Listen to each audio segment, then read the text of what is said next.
Here, so that means it's time for our Coral Reef Dive program. If you're just joining us, this is an opportunity to take about 15 minutes or so to explore the life in this tank, from our scuba divers to all these fish. We'll also be opening up to questions in a little bit, so there's something that makes you curious about this tank, start thinking about that. And last but not least, all these fish need to get fed at some point, so we'll be doing that later on as well.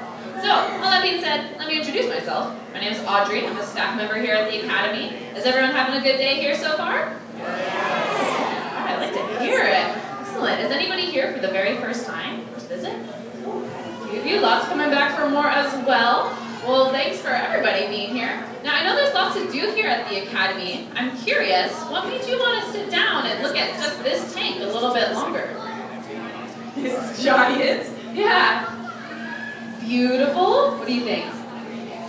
The fish? Yeah. Okay, one more. The fish also. I know you're a shark fan. So there's a lot going on in here. And this is about a 212,000 gallon tank, so we're able to share a lot of this life to give you a more accurate picture of what a coral reef is really like. Because out in the wild, these places have a lot of life too. More than any other place in the ocean ecosystem. About 1 out of every 4 marine species lives in a coral reef. It's a great place to live. So there's lots of nooks and crannies here to hide and to find food. Now, has anybody out here ever been to a coral reef? Any lucky travelers? Ooh, all right. Where did you go, man?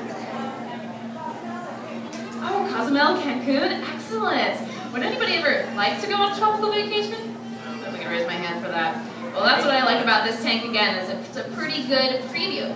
Now, since maybe we're not on a tropical vacation right now, though it's a nice sunny day in San Francisco, what do you say we have our diver here share his experience with us? Maybe get a little taste of what it's like to be in that tank. Now, I happen to know that's a diver Mark in there. And diver Mark, can you hear me? I can hear you fine. Audrey, how are you today? Oh, I'm doing quite well. How are you? I'm enjoying my little tropical vacation here in San Francisco. I bet you are. Now, who out here is a little jealous? A little jealous. How warm is the water in there, diver Mark? It's actually very pleasant. It's about 78 degrees here. It's a nice contrast from the California Coast tank just across the way, where the water's about 52 degrees. All right, so I guess in the Philippines the water's about 78 degrees. Again, we do our best to replicate a natural habitat here. But diver Mark, with all the coral reefs around the world, why did we choose to focus on the Philippines here? That's a great question. A lot of people wonder why we chose the Philippines and not, say, the Great Barrier Reef in Australia. It turns out that the Philippines has the highest amount of biodiversity of any coral reef system in the world.